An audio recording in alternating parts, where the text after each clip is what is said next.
Here are today's top stories. President Duterte sends his cabinet to the northern part of the country as preparations for the onslaught of Typhoon Ompong in Luzon continue.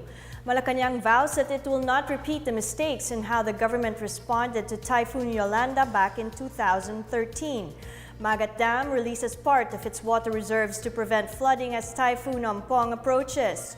And COMELEC is looking to extend voters' registration following the extension of the filing of certificates of candidacy. Good day, I'm Pia Rosas Morato. Welcome to the PNA Newsroom.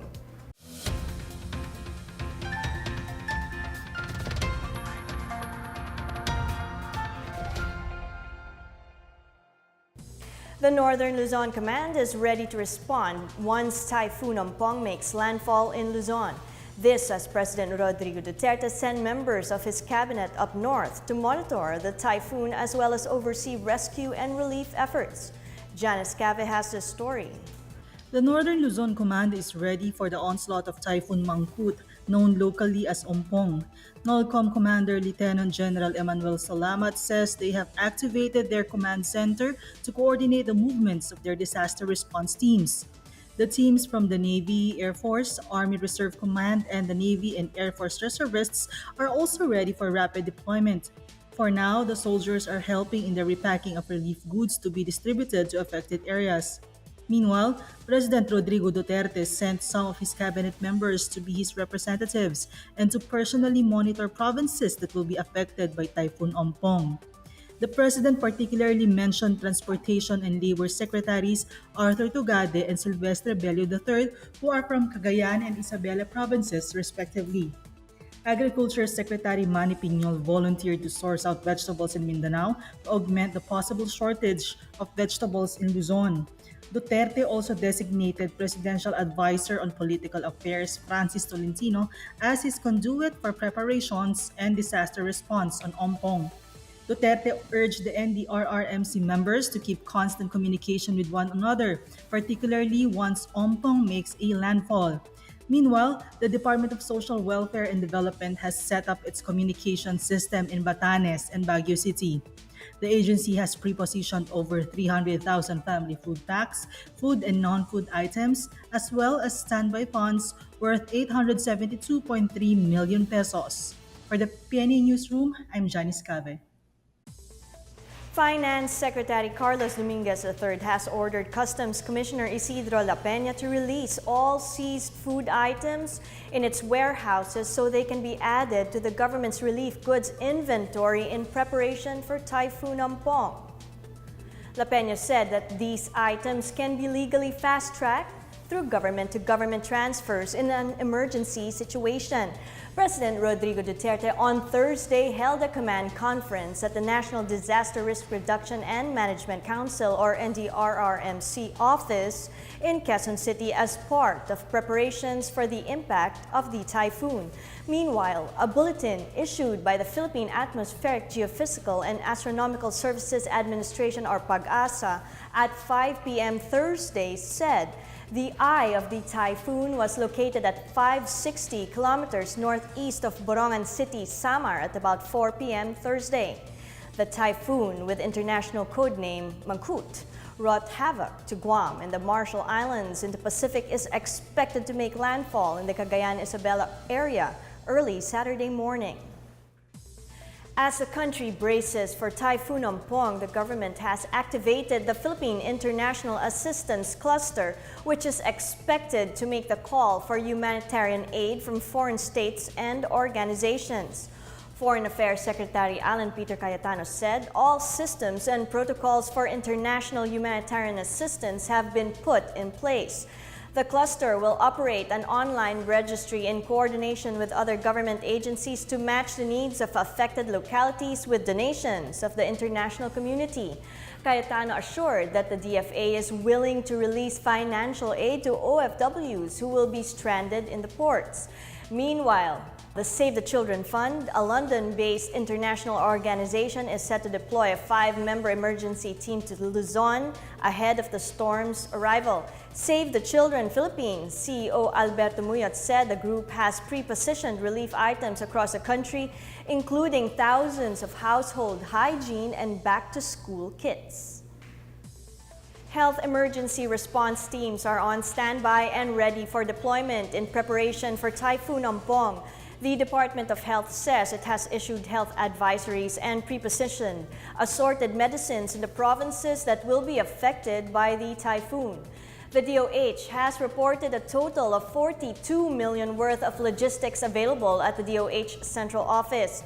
About 19 million pesos are made available from the Ilocos Region, Cagayan Valley, Central Luzon, Western Visayas, Cordillera Administrative Region, Mimaropa, and National Capital Region. Meanwhile, the Department of Education says about 7.7 million learners will be affected by Ompong.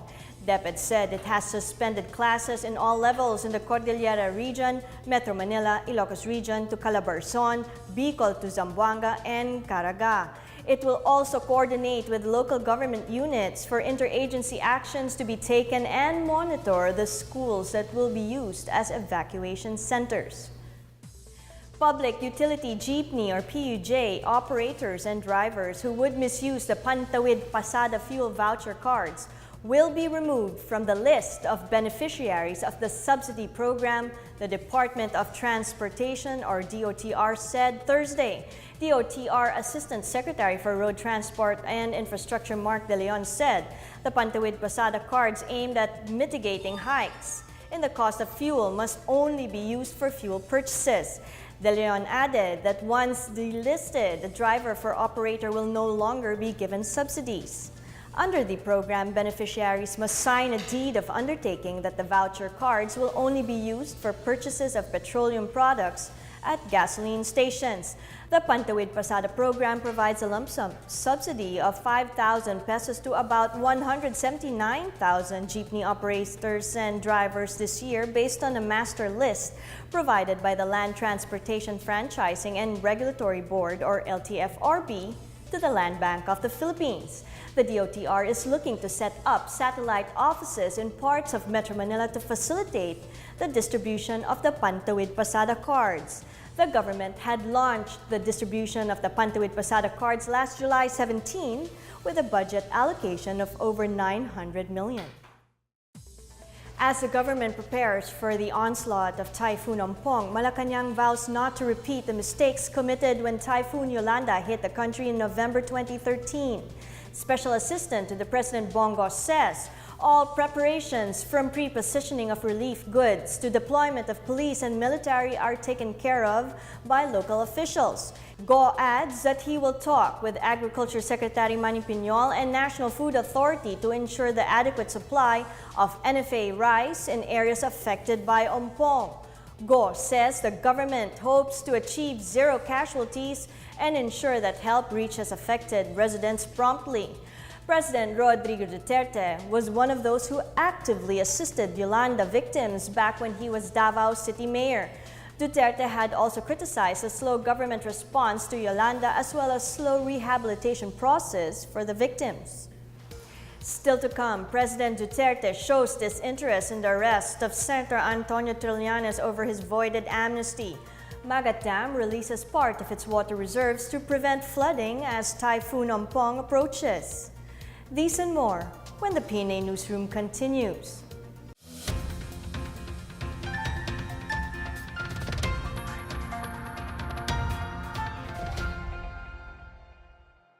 Intindihin po natin ang mga ugat ng inflation at ang pagtaas ng presyo para ang ating mga solusyon ay akma at epektibo. Dahil ang gusto po natin ay mga solusyon na epektibo at akma dun sa problema talaga. Hindi po yung masyado lang convenient na i-blame po ang train para sa lahat ng pagtaas ng presyo or i-blame ang ganito o ang ganyan. Gusto ho natin, bigyan ho natin ng lalim ng konti yung usapan para ho ay talagang makatulong sa taong bayan yung mga gagawin natin. Ito po ang 10 sa pinakamalaking kontribusyon sa inflation rate natin noong Agosto 2018. Electricity, gas, and other fuels, yung nanguna, isda, bigas, ang operasyon ng pribadong sasakyan, vegetables, meat, housing rentals, catering services, non-alcoholic beverages, kasama po ang sweetened beverages, at tobacco. Just among the top 10 of the 6.4% inflation rate, the top 10 already explains 5.2 percentage points or more than 80% of the price increases. So what is train's contribution? It does have a contribution, and we've been consistent about this since the hearings in Congress. Around 0.4 percentage points of the 6.4% in August. Essentially, for every 100 pesos in additional spending, 6 pesos is coming from train. So, in sum, without train, ano po yung mangyayari? Let's try to imagine a policy regime, Philippines without train. First, inflation would still be high. Yan po kasi yung sinasabi nung marami. Dahil sa train, merong inflation. Meron hong contribution yung train, but given the other factors that we talked about earlier, inflation would still be high with or without trade. No? In August, it would have been around 6.2% instead of 6.6%. A little bit lower, but still high.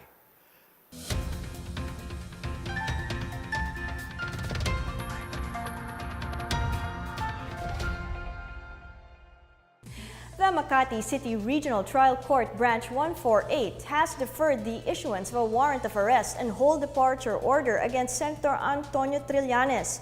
Judge Andres Soriano ordered the Trillanes camp to file a rejoinder and a supplemental comment on the motion of the Department of Justice. The court also ordered the DOJ to submit a reply to Trillanes' supplemental comment within 5 days. The court handles the coup d'etat case against Trillanes, whose amnesty was voided by President Rodrigo Duterte. After the submission of all the pleadings, the court said the case is deemed submitted for resolution. Meanwhile, President Rodrigo Duterte has shown disinterest in the arrest of Trillanes. The president earlier directed the Armed Forces of the Philippines and Philippine National Police not to arrest a senator without the civilian court issuing warrant of arrest. The private sector must be given more participation in establishing transport infrastructure in Asia through public-private partnership, according to the Asian Development Bank. More on this from Miguel Hill. Countries in the Asia-Pacific region should craft policies that enable the growth of private sector participation, or PPP, on transport infrastructure projects. Asian Development Bank President Takehiko Nakao said the private sector has a significant role on infrastructure development in Asia due to their expertise and capability to develop new technologies in transportation.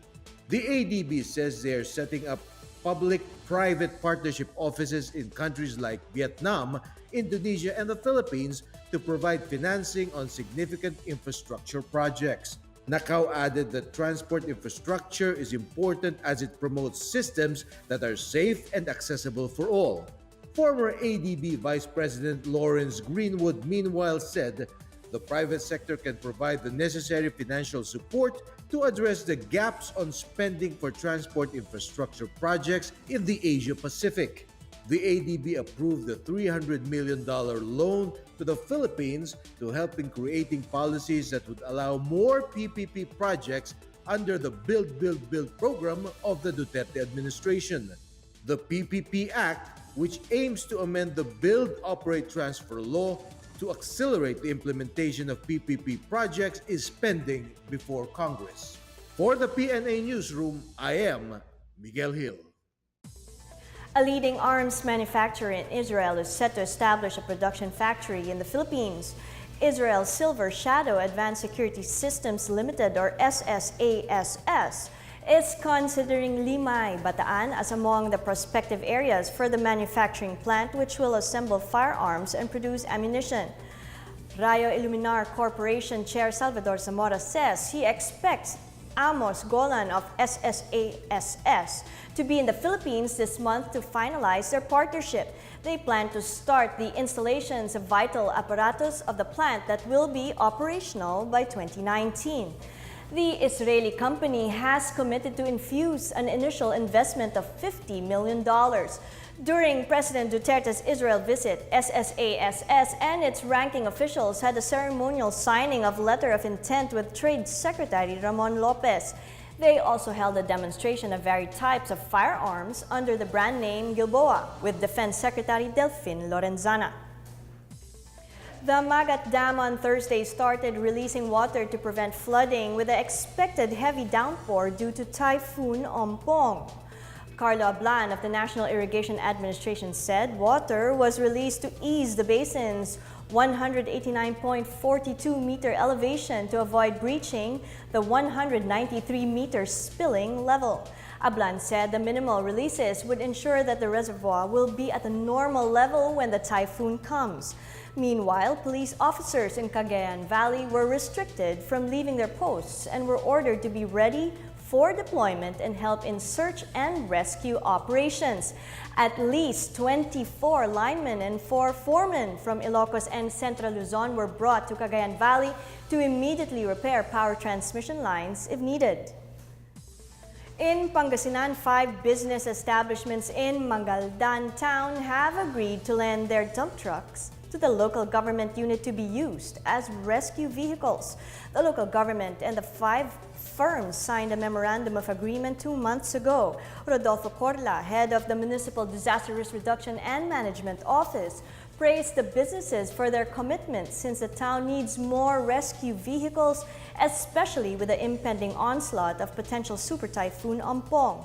Corla noted that 12 to 18 of Mangaldan's 30 barangays are prone to flooding. Meanwhile, Corla advised his townmates, especially those living in low-lying villages, to take preemptive measures in case Ompong affects the town. Up next, COMELEC is looking to extend voters' registration following the extension of the filing of certificates of candidacy. Paralympic powerlifter Adeline Ancheta wins 2 bronze medals in Japan. The PNA Newsroom returns after these reminders.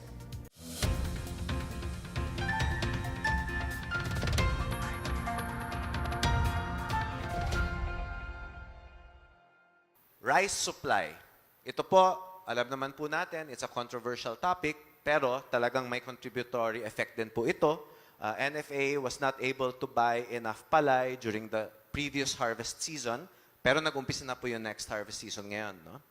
And despite importation, the rice supply still decreased. Nagka-problema rin po sa unloading. These reflect underlying issues in our rice policy. Kung titingnan po natin, the Philippines or Filipinos spend a lot more, ito pong blue line, on rice per kilo than our neighbors in Thailand and Vietnam. Kahit po sa Pakistan. No? So if you look at that, talagang meron po tayong issues pagdating sa presyo ng bigas. So, isa po sa mga pinagkaisahan ng economic managers ay ipaglaban po at i-advocate ang rice tariffication na nasa Senado na po ngayon. What are the key provisions of rice tariffication? The NFA mandate should be to make sure we have enough emergency buffer stock and possibly logistics to make sure that this buffer stock gets to where it's needed. Gawing mas maluwag ang pag-angkat ng bigas, gawin po nating taripa nakaset po sa level na yung makokolekta po nating taripa ay magagamit po natin sa kapakanan ng ating mga magsasaka para mas maging productive or makapag-shift sa higher value crops. Ang problema po kasi sa quantitative restriction, yung quota po, ay based po yan sa import license. Yung NFA lang po ang nakakabigay ng import license. Ang nangyayari po dyan, ang nakikinabang ay ang may license lamang. Under a tariff regime, yung taripa po will be collected from anyone who wants to import rice, and that money will be used to support our farmers. Ano po yung magiging impact nito? Bababa po yung inflation, mga estimates po ay galing sa PIDS at saka sa NEDA at saka sa Bangko Sentral ng Pilipinas. At bababa po ang presyo ng bigas between 2 to 7 pesos depending on what market in the country we are looking at. At maging mas competitive po ang manufacturing dahil ang mga pressure para taasan ang minimum wage ay bababa ng konti dahil mas magiging affordable ang staple. And for low-income families, rice is around 20% of their budget.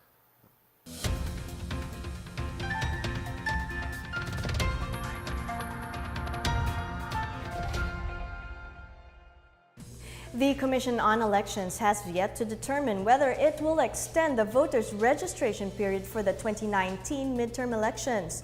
The poll body made a statement following its decision to move the period for the filing of certificates of candidacy from October 1 to 5 to October 11 to 17. Earlier, some members of the House of Representatives, particularly the Makabayan Bloc, urged COMELEC to extend the voters' registration for the forthcoming elections until January 13, 2019. COMELEC spokesperson James Jimenez noted that they are also reviewing other events in the calendar of activities in connection with the May 2019 polls. The COMELEC rescheduled the COC filing period at the request of Congress. The voters' registration period for next year's midterm polls began on July 2 and will end on September 29. The Bacolod City Council will review its internal rules after a councilor punched his colleague inside the session hall of the Sangguniang Panlunsod. The scuffle took place right after a heated discussion between councilors Dindo Ramos and Claudio Puentevilla. The council was discussing the proposal to grant Mayor Evelio Leonarda the authority to sign the contract with garbage hauler IPM Construction and Development Corporation for the construction of a second cell at the city's sanitary landfill in Barangay Felisa. Vice Mayor El Cid Familiaran is looking at imposing stiff penalties against officials who get into such confrontations. Videos of the scuffle, which happened during recess, went viral after various news outlets posted these on social media. The Philippines won 2 bronze medals courtesy of Adeline Dumapang Ancheta at the World's Powerlifting Open and Asia-Oceania Pacific Championships in Fukuoka, Japan. Ancheta, the pride of Kingan, Ifugao Province, lifted 105 kilograms in her second attempt to finish third in the women's plus 86 kilogram event. China's Xumei Deng won the gold medal with a new Asian record of 146 kilograms. She erased a 135 kilogram record set by her compatriot Rui Fang Li in Kuala Lumpur, Malaysia 2 years ago. South Korean Hyunjung Lee registered the second best lift of 114 kilograms in her second attempt to capture the silver medal. The tournament in Japan served as a tune-up for the Filipino lifters in their forthcoming campaign in the Asian Para Games in Jakarta, Indonesia. Ancheta was the first Filipino medalist in the Paralympic Games when she won the bronze in Sydney, Australia 18 years ago. She is hoping to earn the needed points to boost her chances of qualifying in the 2020 Tokyo Paralympics. Following one stream seems like a difficult task, but giving it one's best shot and going the extra mile can yield fulfilling results. This was how 2 nurse sisters found their way to become female airline pilots. Janice Cave has this story. Flying was a childhood dream for Cebuana sisters Marizette and Abigail Bacus, whose father Mario was an airline pilot. After graduating from high school, Marizette decided to pursue her dream of flying. Marizette took a Bachelor of Science in Nursing at the Cebu Doctors University, while Abigail followed her elder sister's footsteps a few years later. After several years, Marizette and Abigail decided it was time to make their dream a reality. The Bacus sisters soon went to flight school, completed their flying qualifications, and went on to become female pilots of AirAsia Philippines. AirAsia Philippines CEO Captain Dexter Comendador, the only flying CEO in the country today, said the airline is investing in the training of their pilots. He says 25 of their 240 pilots are women who have all undergone Airbus training. Marizette and Abigail both fly domestic and international flights for Air Asia Philippines. For young ladies aspiring to conquer the sky someday, Abigail only had one thing to say: "When you put your mind to it, you can do anything," she said. For the PNA Newsroom, I'm Janice Cabe. Let's now check out the weather forecast for Metro Manila and the rest of the country.